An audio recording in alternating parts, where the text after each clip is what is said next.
Bismillahirrahmanirrahim. Assalamualaikum warahmatullahi wabarakatuh.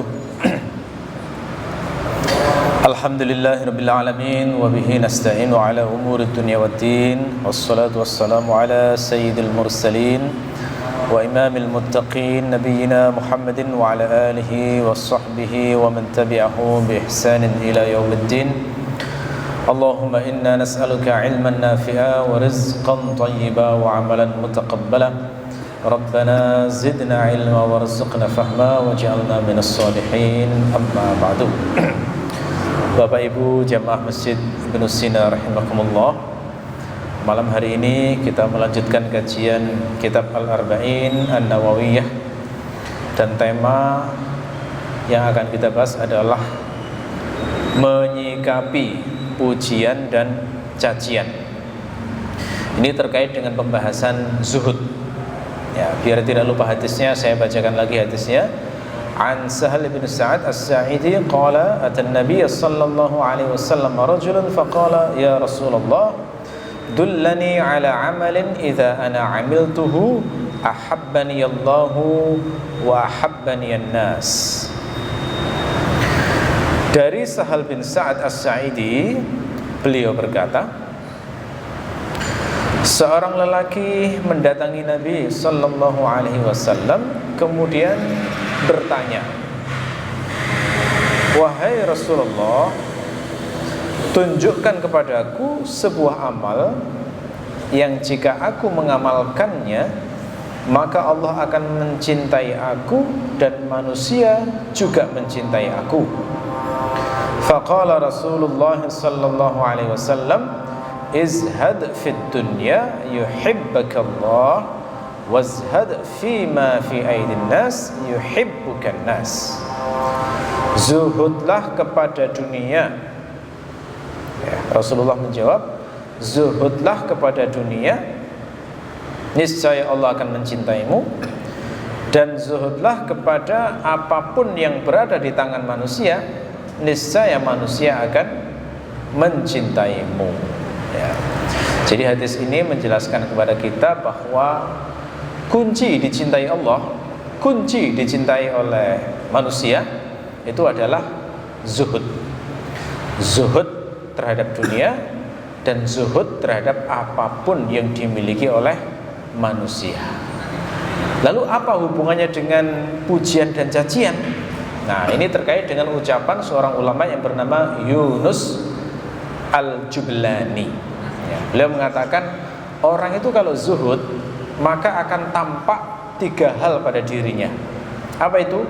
Yang pertama adalah lebih percaya apa yang ada di tangan Allah daripada apa yang ada di tangan sendiri. Ya, artinya punya keyakinan yang luar biasa terhadap janji Allah. Ini sudah kita bahas pada pertemuan-pertemuan sebelumnya. Ciri yang kedua adalah kondisi hati sama saja apakah terkena musibah ataukah mendapatkan nikmat. Bahkan terkadang saat terkena musibah dia itu levelnya bisa bergembira. Makanya kemarin kita membahas topiknya adalah bergembira saat tertimpa musibah. Terus yang ketiga, orang zuhud itu cirinya adalah pujian dan celaan sama saja. Jadi tidak ada bedanya antara pujian dan celaan. Ini menunjukkan berarti fokusnya itu hanya apresiasi Allah, nggak butuh apresiasi manusia. Nah, ini cirinya orang zuhud juga. Nah, nanti akan saya uraikan lebih dalam mengapa hal ini bisa termasuk hal yang sifatnya bagian dari ciri orang yang zuhud. Kita mulai dari pembahasan pujian dan cacian dalam dalil terlebih dahulu. Jamaah sekalian rahimakumullah, jadi namanya pujian dan cacian itu sudah pasti akan dialami setiap orang. Tidak mungkin orang itu menghindar dari pujian, sebagaimana juga tidak mungkin menghindar dari cacian. Kita semua pasti akan pernah mengalami pujian dan pasti akan mengalami cacian. Ini bagian dari khair dan syarr yang akan diujikan Allah dalam Al-Quran. Ya. Jadi dalam surah Al-Anbiya ayat 35 Allah berfirman begini, wa nabluukum bisyarri wal khairi fitnatan. Dan sungguh aku akan menguji kalian dengan keburukan dan kebaikan sebagai ujian. Jadi ini sudah janji Allah bahwa kita tuh pasti akan diuji dengan syar dan khair. Malah yang didahulukan syarnya ini ya. Jadi yang gak enak ini kemungkinan lebih banyak kita dapatkan daripada yang enak. Kita ini dalam hidup ini tidak usah heran kalau misalnya lebih sering dapat cacian, dapat celatuan bahasa Jawanya ya, dapat magian, dapat gunjingan, dapat fitnahan daripada pujian. Dapat pujian jelas pasti dapat, tapi kok kayaknya yang gak enak ini, omongan-omongan yang gak enak ini malah lebih sering kita dapatkan. Misalnya dipuji cantik atau tampan. Kita semua pasti pernah mengalami ya, minimal ibu kita sendiri. Ibu kita sendiri, namanya seorang ibu itu anak sejelek apapun pasti dibilang cantik, pasti dibilang tampan gitu kan ya, dapat pujian. Apalagi memang yang orangnya memang cantik atau tampan, biasanya akan sering mendapatkan pujian dari orang-orang di sekitarnya. Tapi walaupun kita pernah dipuji cantik atau tampan, akan ada aja orang yang mengatakan kita itu jelek ya, yang membandingkan wajah kita dengan hewan misalnya. Ya, ada itu orang-orang yang semacam itu memang yang mungkin usil atau memang omongannya tidak enak. Kita mungkin pernah diuji cerdas, pinter misalnya ya, karena mungkin peringkat sekian-sekian atau punya berprestasi begini. Tapi akan ada juga orang yang mencaci kita dengan cacian bodoh atau lemot ya, susah paham misalnya ya.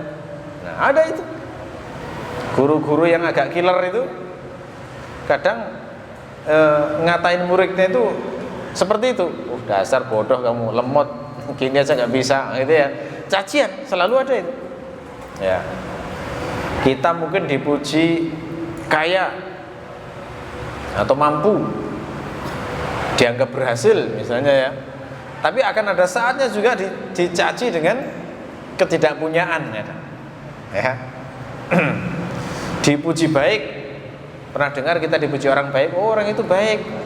Tapi ada juga orang yang ngomongin kita sebagai orang yang jelek, oh jahat sih orang ini ya.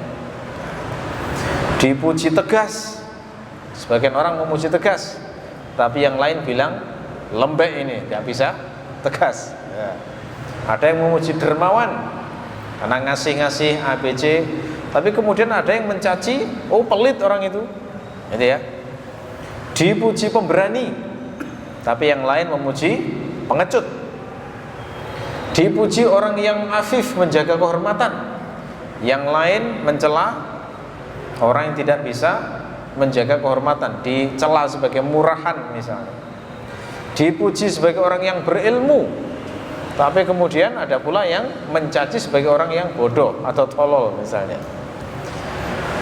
Ulama itu kan pasti banyak yang muji ya.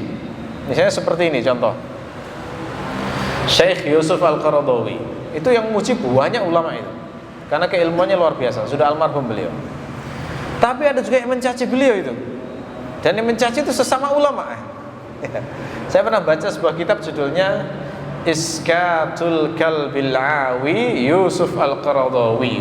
Ngeri banget judulnya itu ya. Itu kalau terjemahan harfiahnya adalah membungkam anjing menggonggong Yusuf Al-Qaradawi. Bayangkan itu, seorang ulama besar dianjing-anjingkan. Itu kan ngeri banget ya. Tapi namanya ujian itu, orang berilmu, orang soleh pun itu gak lepas dari ujian cacian. Pujian dan cacian itu pasti.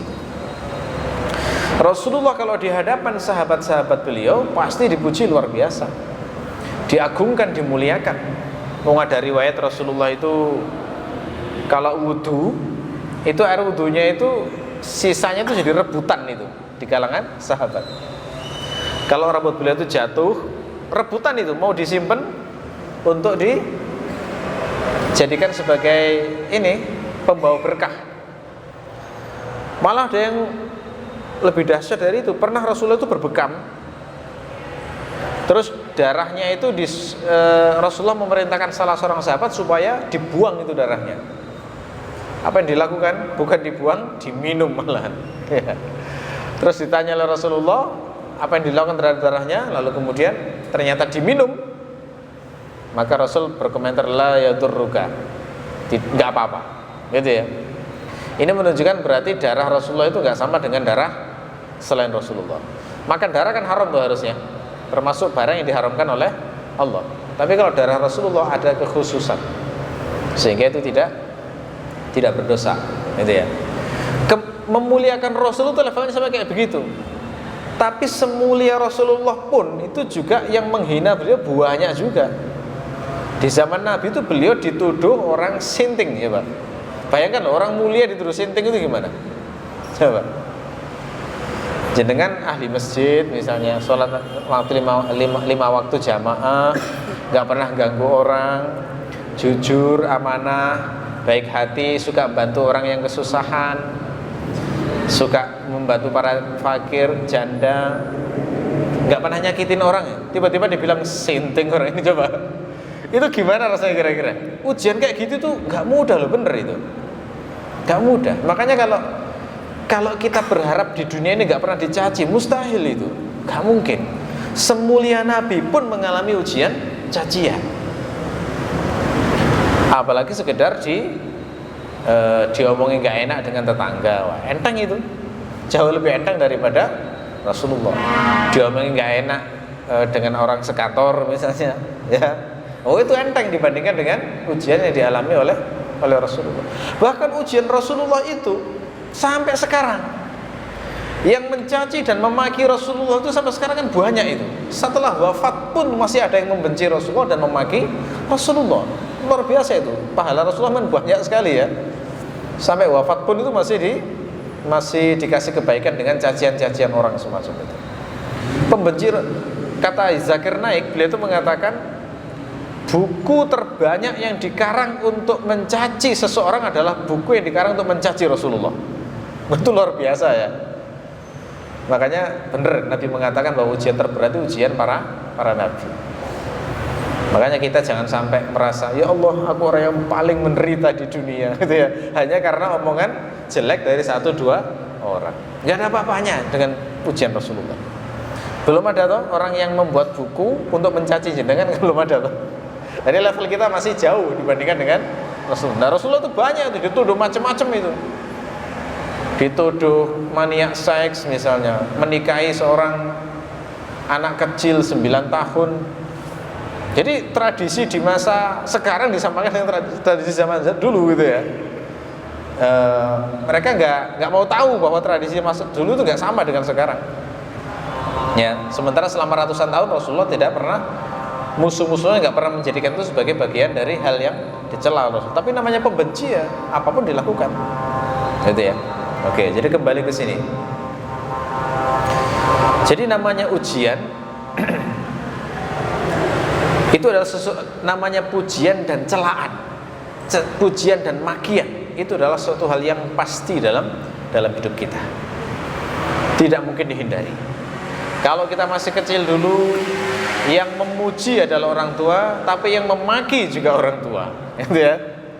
Ketika kita dewasa, sudah bergaul dengan teman, yang memuji kita adalah teman, tapi yang mencaci juga teman.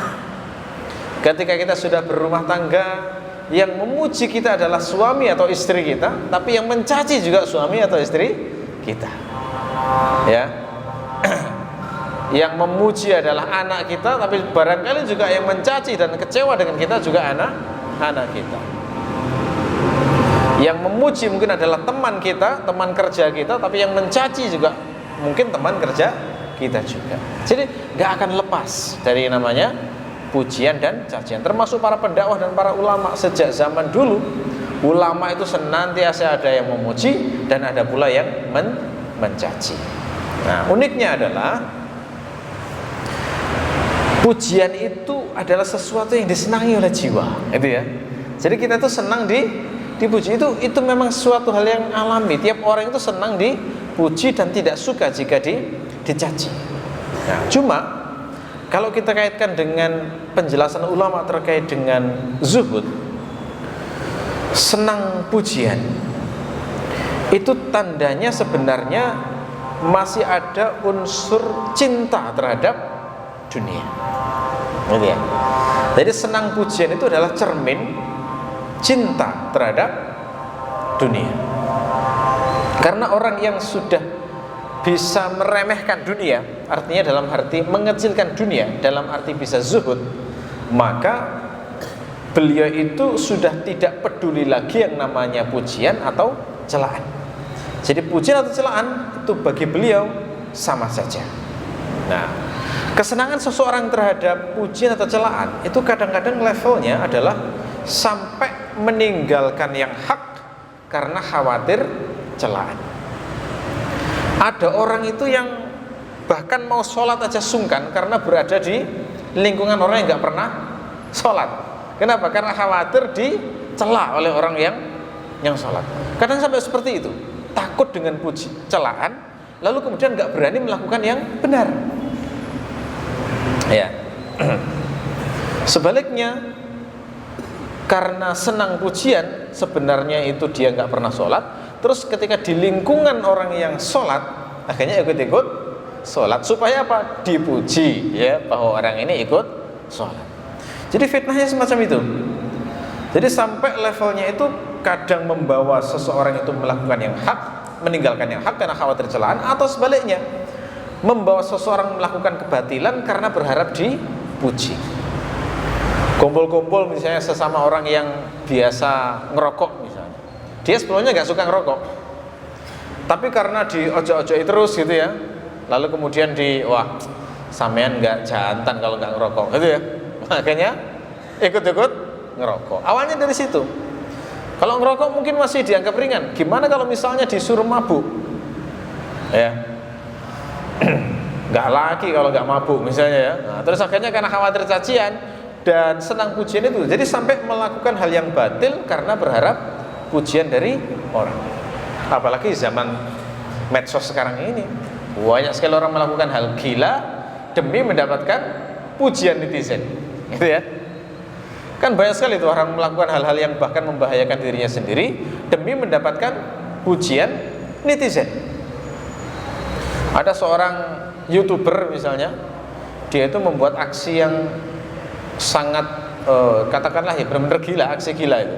Jadi dia loncat dari satu gedung ke gedung yang lainnya, terus kepleset, jatuh, tewas. Demi apa? Demi mengejar pujian orang yang melihat videonya tadi.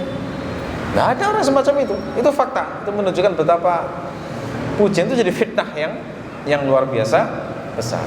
Nah, orang yang sudah nggak peduli pujian manusia atau celaan manusia, itu berarti tandanya pujian makhluk itu nilainya sudah jatuh di matanya. Jadi baginya sudah tidak penting lagi.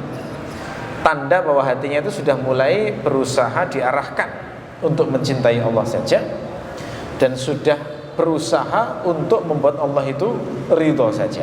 Gitu ya. Ini seperti yang dikatakan oleh Ibnu Mas'ud di dalam kitab Al-Yaqin. Beliau mengatakan, Al-yaqin an la turdiyan nasa bi sakhatillah. Orang kalau sudah memiliki keyakinan terhadap janji Allah, yang merupakan ciri dari orang yang zuhud itu adalah engkau tidak pernah mau membuat manusia ridho dengan melakukan sesuatu yang membuat Allah itu murka. Nah, jadi itu ya, itu ciri dari orang yang sudah memiliki keyakinan dalam hatinya, percaya dengan janji Allah. Yang semacam ini juga diisyaratkan Allah dalam surat Al-Maidah ketika Allah menceritakan tentang sifat seorang mujahid fi sabilillah. Allah berfirman, Ya ayyuhalladzina amanu may yartadda minkum an dinihi fasawfa ya'tillahu biqaumin yuhibbuhum wa yuhibbunahu azillatin 'alal mu'minin a'izzatin 'alal kafirin yujahiduna fi sabilillah wa la yakhafuna laumata laim.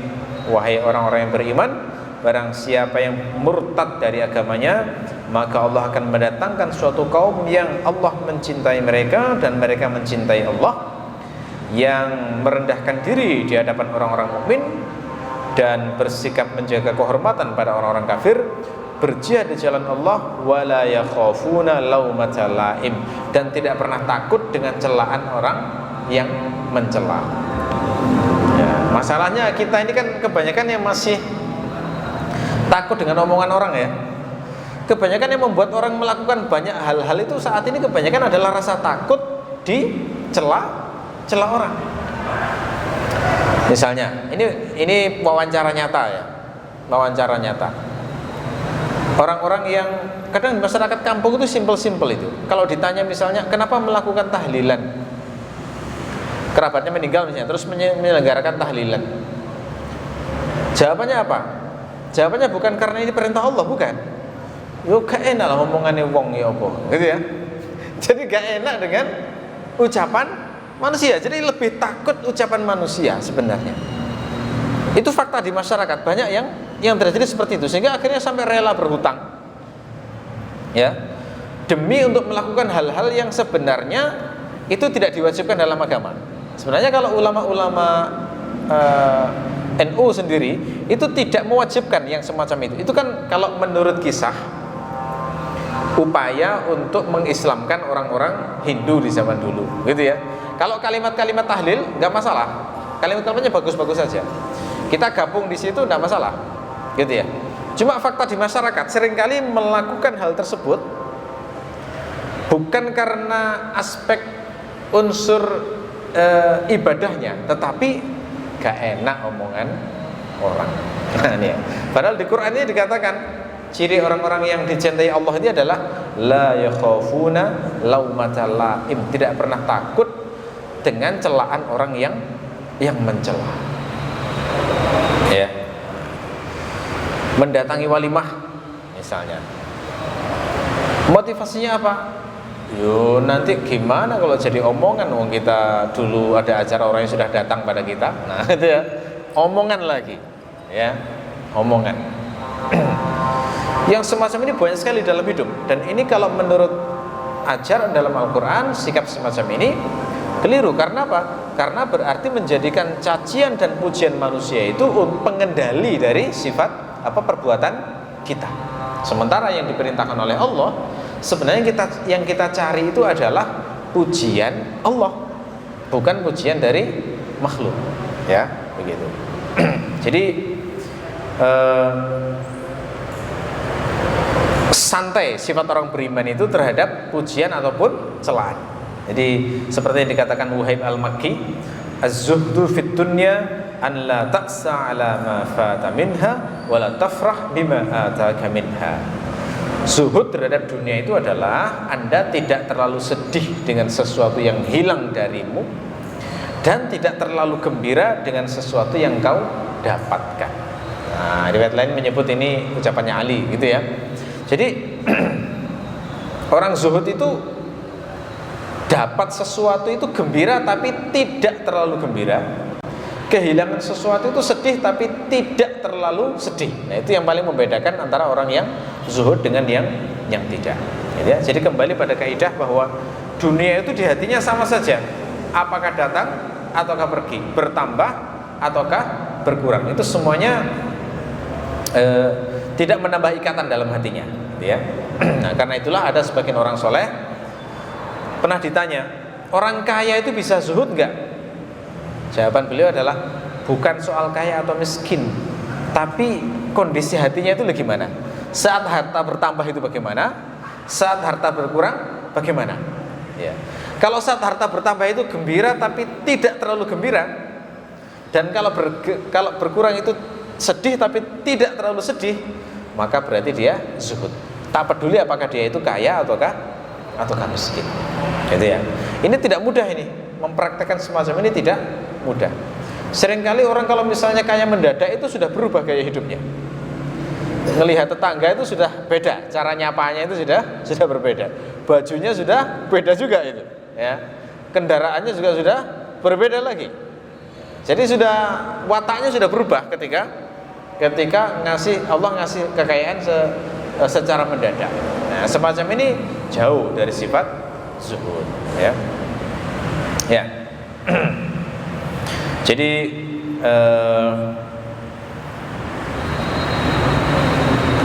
zuhud itu adalah ketika seseorang itu proporsional terhadap apa yang diberikan Allah kepadanya, tahu bahwa posisi dunia yang diberikan Allah kepadanya itu semata-mata sebagai ujian. Jadi bukan sebagai sesuatu yang menjadikan tujuan. Ya, oke. Termasuk yang semana dengan ini adalah karena orang ketika zuhud itu maka dia sudah gak peduli pujian dan cacian. Orang yang zuhud itu termasuk cirinya adalah legowo, mudah untuk mengatakan bahwa orang lain itu lebih utama daripada dirinya. Ya. Jadi kalau sudah bisa mengatakan dia lebih baik daripada saya, nah itu berarti insya Allah di hatinya sudah ada zuhud. Kadang susah ngomong semacam ini ya. Terhadap orang yang jelas-jelas punya kelebihan pada kita itu kadang susah ngomong semacam itu. Ya, kenapa? Karena orang yang susah untuk memuji atau mengakui keutamaan orang lain, itu tandanya berarti dia itu masih butuh pujian makhluk. Ya. Butuh orang lain itu mengagungkan dia. Ya. Sementara orang yang zuhud itu sudah tidak butuh pujian makhluk, tidak butuh orang lain mengagungkan dirinya, sehingga dia tidak berhajat untuk mencari-cari kelemahan orang lain supaya dirinya terlihat unggul atau mendapatkan sanjungan manusia. Nah, itu ya. Jadi orang biasanya kalau melihat kelebihan orang lain nggak suka, misalnya ya, khawatir kalah pamor, kalah populer, kalah jumlah pengikut. Nah ini berarti memang tandanya masih mencintai dunia, masih mencari uluwan fil ardi, mencari keluhuran di muka bumi, gila pamor, gila jah, gila popularitas. Walaupun dibalut dengan istilah yang macam-macam, gitu ya. Ini pernyataan dari Al Hasan ya, beliau mengatakan begini: Az-zahid alladzi idza ra'a ahadan qala huwa afdalu minni. Orang zuhud adalah jika melihat seseorang kemudian dia bisa mengatakan dia lebih utama daripada saya. Jadi sekarang kita bisa memahami ya, penyakit setan itu diantaranya itu, penyakitnya iblis itu diantaranya adalah karena dia ternyata masih mencari keluhuran yang sifatnya duniawi. Karena iblis itu kan memandang bahwa dirinya lebih baik daripada Nabi Adam. Jadi nggak bisa mengakui keutamaan Nabi Adam, sehingga mengatakan ana khairun minhu, saya lebih baik daripada Adam. Ini berarti ada penyakit pada hatinya iblis itu, sehingga Allah kemudian melaknatnya, dikeluarkan dari surga. Ya. Penyebab orang-orang Yahudi nggak mau beriman pada Rasulullah itu juga ini. Jadi kalau kita cari dalam sejarah ya, kenapa sih orang Yahudi kok nggak mau beriman pada Rasulullah? Padahal ciri-ciri atau tanda-tanda beliau itu Nabi itu nggak terbantahkan sebenarnya. Jenengan tahu kenapa kok ada orang Yahudi yang tinggal di daerah Madinah misalnya?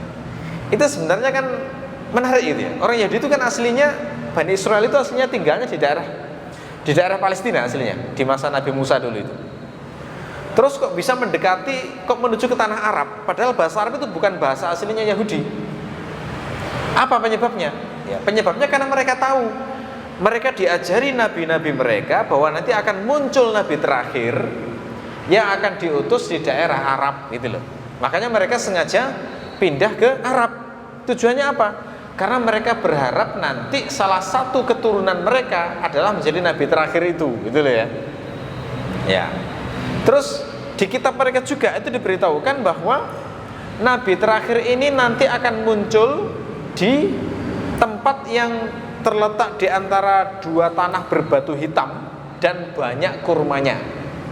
Nah, negeri yang semacam ini, deskripsi semacam ini yang paling cocok itu Madinah atau kota Yathrib zaman dulu. Sehingga kalau Mekah kurang cocok, sehingga mereka memutuskan tinggal di Madinah. Sehingga di Madinah itu terkenal ada 3 kabilah Yahudi yang tinggal di sana itu. Kabilah Bani Nadir, kabilah Bani Qainuqa, dan kabilah Bani Quraidah yang memang sengaja tinggal Madinah menunggu nabi terakhir, karena mereka yakin dalam kitab suci mereka akan muncul nabi di sekitar tempat tersebut. Ya. Lalu ketika Rasulullah diutus, kenapa kok mereka itu tidak mau beriman pada Rasulullah? Sebabnya ini penyakitnya, tidak mau mengakui kelebihan bangsa Arab dibandingkan dengan bangsa Yahudi, gitu loh ya. Kenapa? Karena citranya bangsa Arab di kalangan Yahudi itu jelek. Yahudi itu terkenal sebagai umat yang terpelajar, bisa baca tulis. Mereka biasa mempelajari pemikiran filsafat Yunani, itu biasa banget tradisi Yahudi itu. Jadi merasa pinter. Sekarang bandingkan dengan orang Arab yang terkenal ummi, nggak bisa baca tulis, nggak ada peradaban, kan nggak ada ya rumah-rumah di Arab yang kayak peradaban Yunani yang mewah-mewah, itu kan nggak ada. Teknologi juga belum berkembang dengan baik orang Arab itu. Orang Arab itu hanya kenal kurma, unta, padang pasir, itu aja. Jadi ibaratnya sekarang itu seperti kesombongan Amerika misalnya melihat orang-orang Papua yang primitif itu misalnya, kira-kira seperti itu. Sehingga mereka tuh nggak terima kalau ada nabi diutus dari bangsa yang dianggap bodoh itu. Jadi nggak bisa mengatakan mereka lebih utama dari saya, nggak bisa kayak begitu itu, gitu ya. Sehingga walaupun mereka itu tahu bahwa Rasulullah itu adalah utusan Allah, yang isi Quran itu persis seperti yang ada dalam kitab suci mereka, membenarkan yang ada dalam kitab suci mereka, mereka menolak untuk mengimaninya. Lalu menakwil, kalaupun memang Muhammad itu adalah nabi, maka itu hanya nabi khusus untuk orang Arab, tidak berlaku untuk kami. Nah, itu ya. Itu contoh orang yang sebenarnya berarti sebenarnya tujuannya adalah dunia juga. Tujuannya dunia berarti bukan akhirat tujuannya. Kan simple ya, kalau orang tujuannya akhirat, Allah mengutus seorang nabi, ya sudah imani, ikuti siapapun dia. Tapi tidak, ternyata kenabian pun dipakai untuk kebanggaan. Itu ya. Kebanggaan, ini loh ada nabi terakhir muncul dari Bani Israel, kan begitu. Berarti mencari dunia juga sebenarnya. Nah, semacam ini juga kadang-kadang sifat-sifat keliru semacam ini kadang menggoda kita, sehingga ada hal-hal yang sifatnya sebenarnya adalah urusan akhirat, tapi dipakai untuk mencari dunia. Nah, itu keliru banget itu. Haji itu sebenarnya adalah untuk mendekatkan diri pada Allah, tapi banyak orang sekarang untuk titel, biar titelnya depannya ada H, titik, ya, terus baru namanya. Kadang-kadang semacam itu. Nah ya, oke. Nah, di antara semua pujian itu yang paling berbahaya itu adalah pujian orang yang memburu kekuasaan. Paling bahaya itu. Ya. Kalau level-level kita ini misalnya pujian-pujian hanya terkait dengan yang kita miliki, itu tidak baik, tapi tidak terlalu membahayakan publik. Tapi bagi orang yang sudah punya ambisi kekuasaan yang luar biasa, wah, pujian itu bagi mereka adalah sesuatu yang sangat sensitif. Ya, kenapa? Karena semakin banyak pujian, pendukungnya semakin banyak. Semakin banyak cacian, goyah itu kekuasaannya. Sehingga dia akan berupaya sedapat mungkin memunculkan banyak pujian-pujian. Ya, oke. Orang itu kalau sudah berhasil menyingkirkan keinginan untuk memimpin, walaupun dia sebenarnya layak, ya, maka ini sudah mencapai zuhud sejati. Karena bagaimanapun juga kekuasaan itu adalah persoalan duniawi. Ya, ini seperti Abu Bakar. Ya. Abu Bakar itu apakah jadi khalifah itu ambisi beliau? Enggak. Saat beliau itu dicalonkan sebagai khalifah, beliau sendiri malah mencalonkan Umar. Kamu aja Umar maju. Tapi Umar menolak, Anda yang lebih layak. Karena saat Rasulullah sakit, Anda yang disuruh ngimami menggantikan Rasulullah, berarti Anda yang layak menjadi pengganti Rasulullah. Umar juga nggak berambisi, kenapa? Karena Umar mencalonkan Abu Bakar, gitu ya. Ini orang-orang baik itu zaman dulu nggak ada yang ambisi kekuasaan. Coba Anda kan politik kita di Indonesia itu kayak gitu ya, kan nggak ada orang rebutan ya. Sudah Anda saja yang maju, jangan Anda saja, gitu ya. Oh itu sejuk gitu ya, nggak perlu ada pertengkaran di antara pendukung masing-masing. Tapi ya nggak bisa kalau orang yang masih menjadikan kekuasaan sebagai alat untuk mengumpulkan kekayaan, untuk mengumpulkan ini, susah itu kalau kayak begitu. Ini kan orang-orang yang memang niatnya itu akhirat semuanya. Jadi walaupun punya peluang jadi penguasa selevel kaisar pun itu nggak ambisi sama sekali. Yang dipikirkan hanya bagaimana ngurus umatnya Nabi Muhammad ini loh. Jangan sampai urusannya jadi kacau.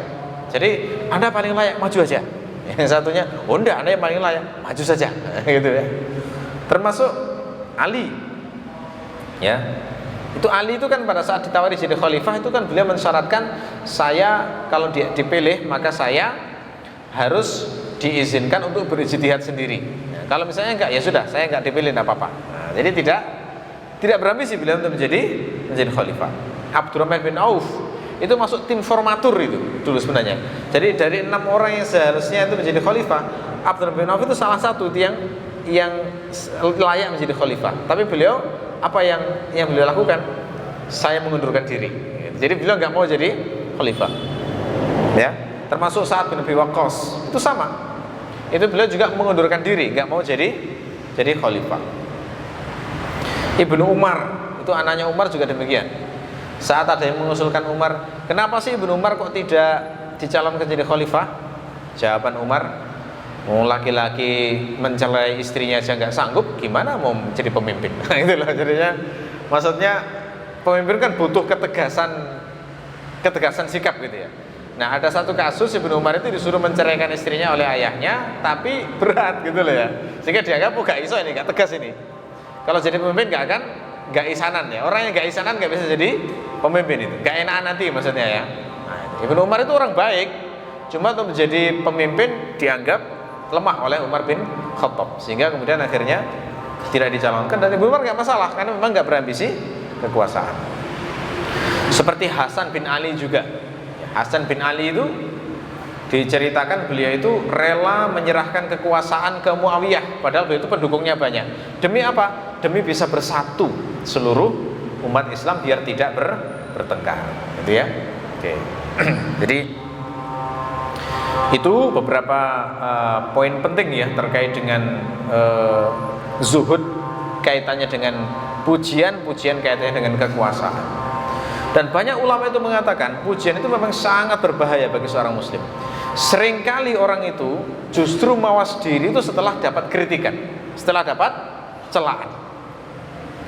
Orang ketika belum dapat celaan itu dia merasa baik-baik saja. Begitu dicela, orang kok badannya bau sekali sih, baru introspeksi, loh iya tak, aku ini bau tak. Nah akhirnya lebih peka dengan menjaga kebersihan diri, gitu kan. Sebelum dikritik mungkin dia merasa baik-baik saja, nggak pernah sikat gigi gitu ya. Begitu dikritik, kamu itu kok jigongnya gede banget ya misalnya. Wah akhirnya ngaca, oh iya ya. Nah akhirnya kemudian jadi rajin menyikat gigi. Orang sebelumnya mungkin nggak rapi, kemudian merasa itu baik-baik saja, sudah kehidupan saya semacam ini. Terus ada tamu yang datang kemudian digunjing, orang itu jangan kewoprosnya, masya Allah misalnya. Terus terdengar dalam telinganya, kan sakit hati gitu ya. Tapi akhirnya introspeksi, oh iya ya, saya memang seperti ini. Akhirnya jadi baik. Jadi rata-rata orang itu justru malah berubah menjadi baik itu dengan celaan dan kritikan. Beda dengan pujian. Seringkali kalau orang sering dipuji itu melambung sampai nggak bisa introspeksi, akhirnya menjadi orang yang keras kepala dan susah dinasihati. Nah, makanya seorang ulama mengatakan, wal mihnatul uzma madaihul awam. Ini kata Ibnu Al-Jauzi ya, beliau mengatakan pujian yang terbesar itu adalah pujian-pujian masyarakat umum. Itu bahaya sekali dapat pujian ini, karena membuat orang jadi keras kepala, susah dinasihati. Lihat itu para artis itu ya. Artis itu kan followernya banyak, dan follower ini semua mayoritas menyesatkan. Kenapa? Karena membenarkan seluruh tindakan orang yang diikutinya itu walaupun salah. Melakukan kesalahan jelas pun nanti akan dibela bahwa nggak apa-apa sayang, nggak apa-apa cantik, namanya ujian, gitu ya. Khilaf itu biasa. Padahal jelas salah, tapi tidak dijelaskan kesalahannya sehingga dia nggak bisa introspeksi. Sehingga ketika dinasehati mental itu. Jadi penyakitnya orang yang sering dapat pujian itu adalah susah dinasehati. Jadinya keras kepala, merasa benar terus, berusaha terus menjaga citranya supaya tidak buruk di mata orang. Dan kadang dia mau melakukan apapun itu supaya citranya tetap menjadi baik, gitu ya. Oke, jadi itu.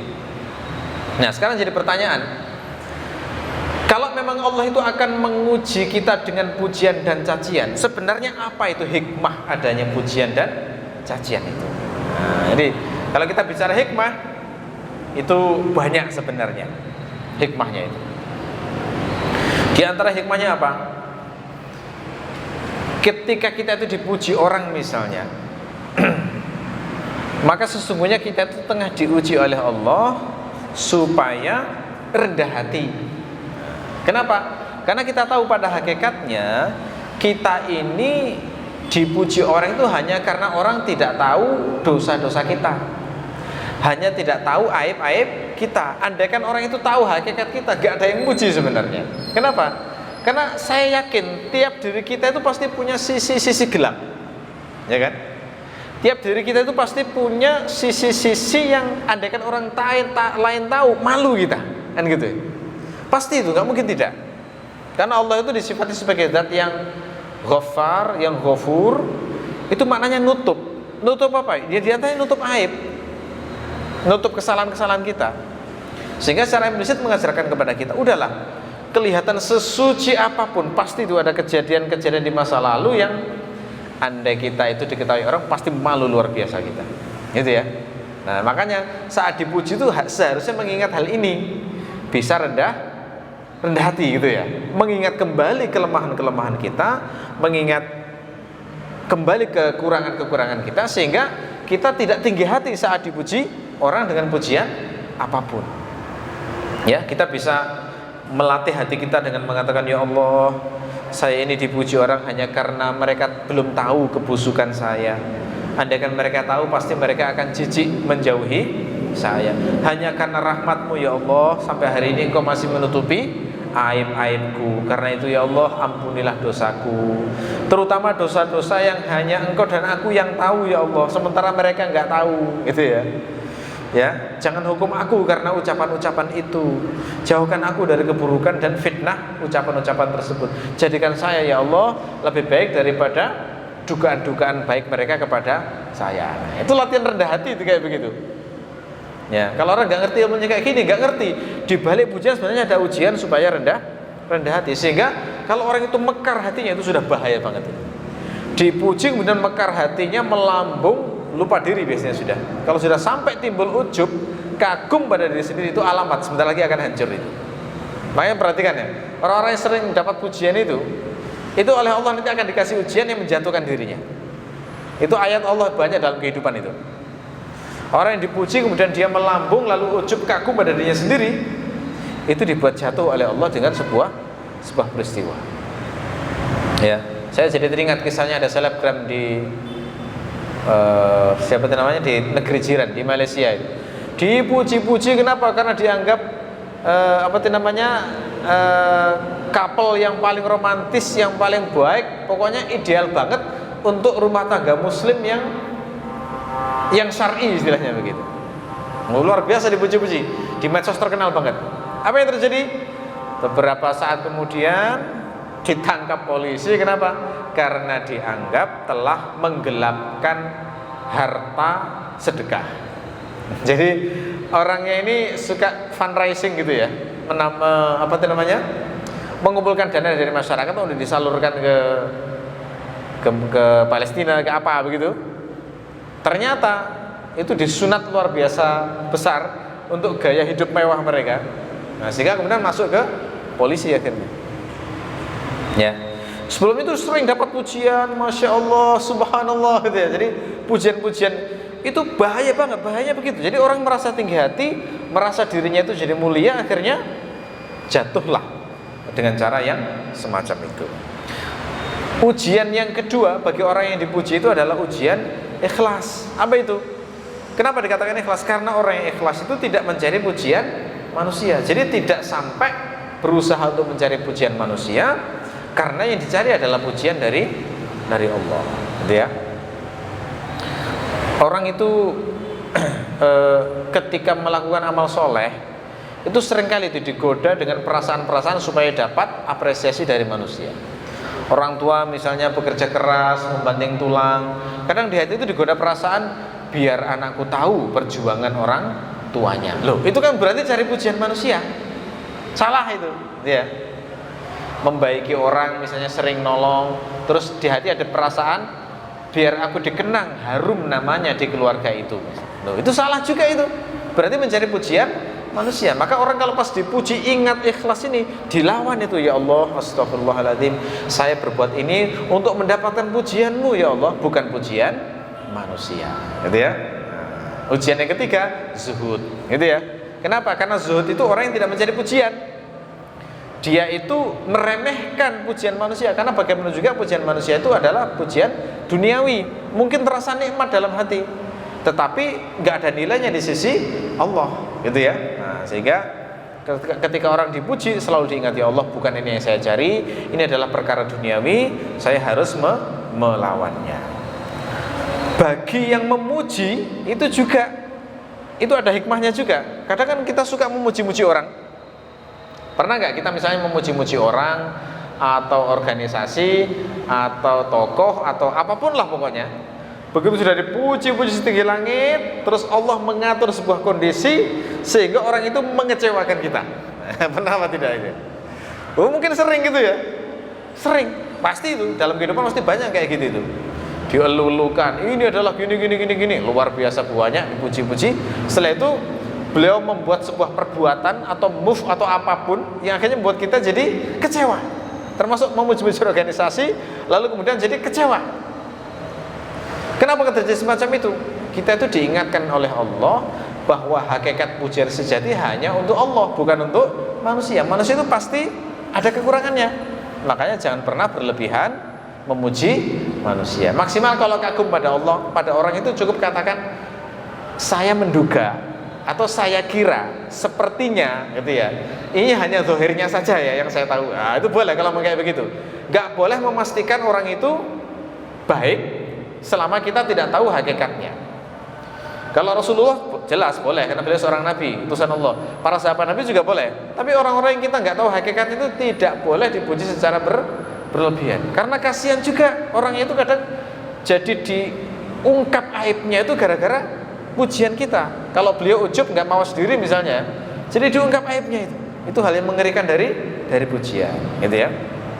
Nah, makanya ini ya, ini menguji kita supaya memiliki sikap rahmah, kasih sayang, gitu ya. Ini kalau nggak tahu ilmu ini, kadang-kadang itu lost ketika ke orang itu. Misalnya kebiasaan suka memuji istri di depan umum misalnya, kan hari ini biasa ya orang kayak begitu itu.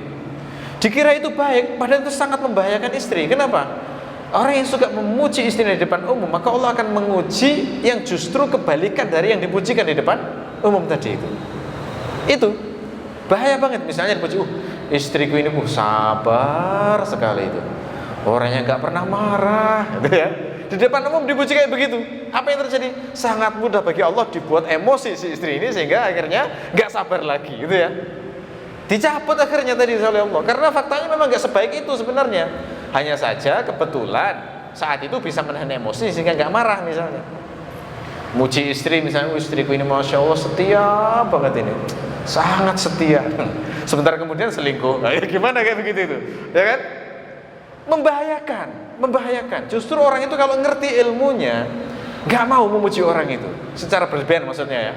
Karena justru membahayakan orang yang dipuji. Kalau yang dipuji orang soleh tahu cara menyikapinya.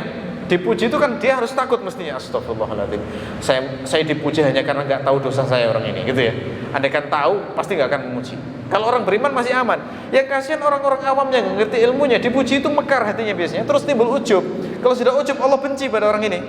Kalau sudah benci, maka akan dibongkar aibnya, gitu ya. Memuji istri jangan di depan orang maksudnya ya, memuji suami jangan, ya, memuji anak jangan, misalnya anak dipuji-puji di rumah nanti dibuat nomakal luar biasa, jangan.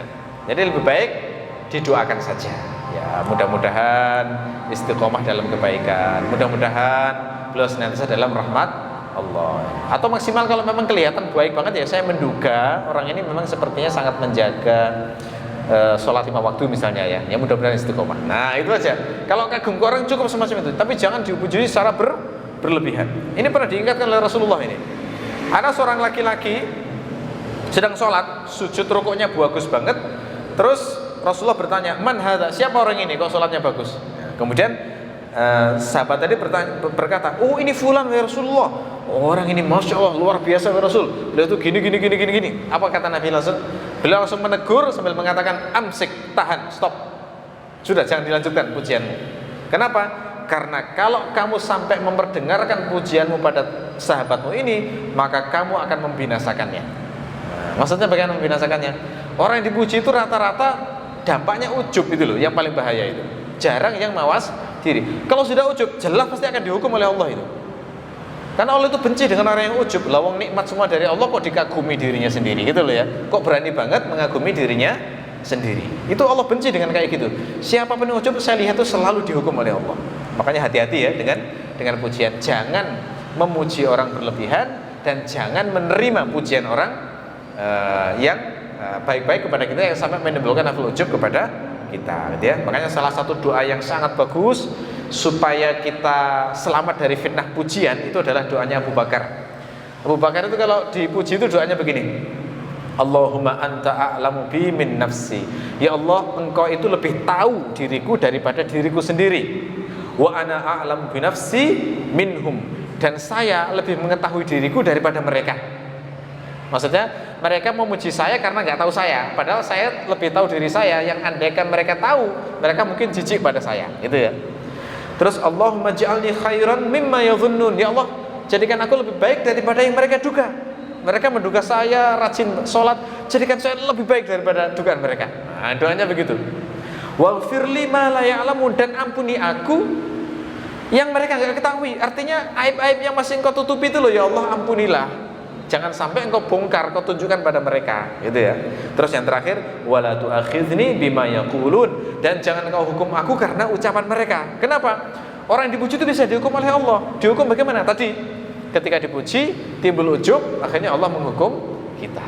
Ini doa yang patut kita hafalkan, gitu ya, supaya kita selamat ketika dipuji oleh orang. Jadi kalau dipuji jangan mesem-mesem ya. Jangan dipuji terus mesem-mesem ya. Senyum-senyum, jangan. Yang benar doa ini langsung mawas diri. Allahumma anta a'lamu bi min nafsi wa a'lamu bi nafsi minhum wa ana a'lamu bi nafsi minhum. Allahumma ij'alni khairan mimma yadhunnun waghfir li ma la ya'lamun wa la tu'akhidhni bima yaqulun. Gitu ya doanya dibaca biar selamat dari fitnah pujian manusia. Baik. Mudah-mudahan bermanfaat. Subhanakallahumma wa bihamdika asyhadu an la ilaha illa anta astaghfiruka wa atubu ilaik. Wassalamualaikum warahmatullahi wabarakatuh.